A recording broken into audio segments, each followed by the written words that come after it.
The following is a heartfelt message.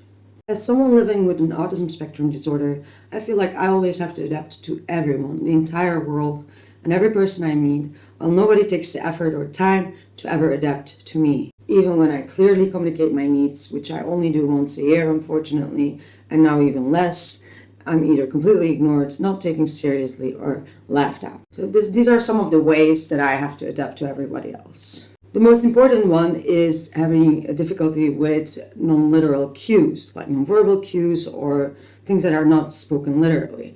So, for instance, when someone's sick, we're having a conversation and they're sick, and they do it multiple times, and then they're like, "Oh, maybe we can talk later about this topic as well."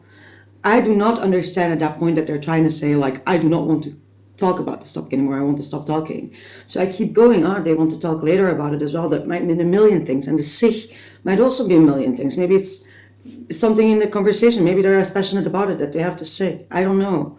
For every cue, and then they get mad, like, I want to stop talking about it. Well, I probably already asked you to be more direct with me, but yeah, now I don't even ask that anymore.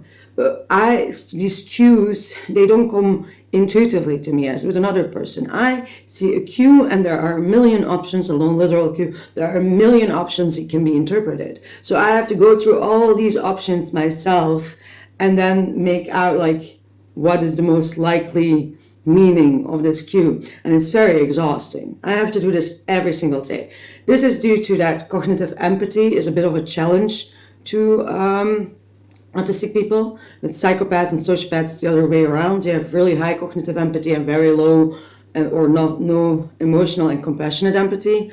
Autistic people have usually intact emotional or compassionate empathy, or even hyper emotional empathy, but they have challenges in cognitive empathy. I wouldn't say we lack it, or just say we see the world literally. So it's really hard to intuitively assign meaning to things or understand things like sarcasm. And that also makes it easier for us to get abused. So sometimes, once in a while, I'm really exhausted from my job that I have to, on the spot, go through millions of options the whole time and assign the right meaning to that non-literal cue.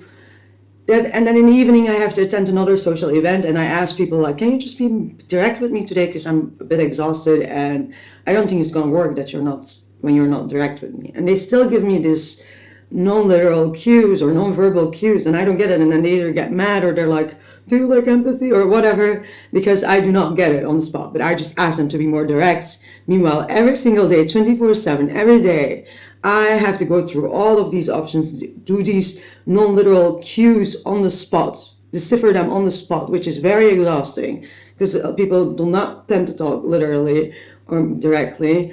And then one time I ask them once a year to be direct, because otherwise I'm not going to get it, and they never are. They never do that. The other thing is that I'm constantly in a state of overstimulation, sensory-wise and emotional-wise. I have very sensitive senses, and they're stronger as well, some of them, than other people. Like sound, especially lights, even daylight, smells, all these types of things. Yet I hang around people with all these perfume and all these noises in the city in the background, like the trams and whatnot, and so on and so forth, or the TL lights, the fluorescent lights, and at work, and I'm just so in a constant state of overstimulation. Yet I push through that. There's no. And once when I ask like for a light to be shut down, I never do. But nobody wants to. Nobody wants to close that light. Another thing is I have to constantly watch my tone of voice and my volume, because I have a really hard time regulating that. And people are like, you're too loud, you're talking too loudly, your tone is, or they think I'm fighting because my tone is off. I have to constantly watch that. I have to also constantly try to use diplomacy, because that doesn't come naturally to me as well. I have to try to do things that are not weird or socially unacceptable, which is really hard because I have a hard time with social norms and values. I have to try to suppress my repetitive behaviors, not stim, and it is really hard to control not stimming. It usually, when you do that, I learned it at a young age, but if you suppress such a big part of yourself, I need stimming. I need it to regulate myself sensory-wise, and yet I block it out, or I do things that are not noticeable, like with my toes or with my fingers that people can't see, but I really need to be able to fully stim. And I've suppressed such a large part of myself that I'm literally, figuratively, really like killing myself at that point. And I'm doing things, I'm doing something like suppressing this thing that is very unhealthy for me to regulate myself. Other things, I have to mask all the time, pretend that I'm not autistic, adapt, like all these things, it's masking, and it's really exhausting. I have to, on the spot, really try to decipher, like a puzzle or a maze, the dynamics between people, because that's really hard for me. And then I have to deal with the change and unpredictability of everyday life. Somebody canceling, being 5 minutes late could set me off in the past. Really, I could go into a rage and existential almost and not be able to do anything the whole day because something was moved or changed in my routine. And now I have to like, it's okay, yeah, it's okay. And I really have to regulate myself and do that every single day because things change all the time.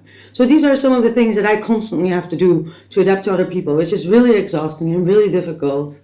And I never get the same treatment, even when I communicate it, like, could you be more direct with me today? And I communicate my needs once a year or something. It's never ever taken seriously. Nobody ever adapts to me, and it's really hurtful. And so that's what I wanted to share today. Even friends, even people you consider friends, you know. So this was my heartfelt message, and I'm glad I got it out there. Goodbye.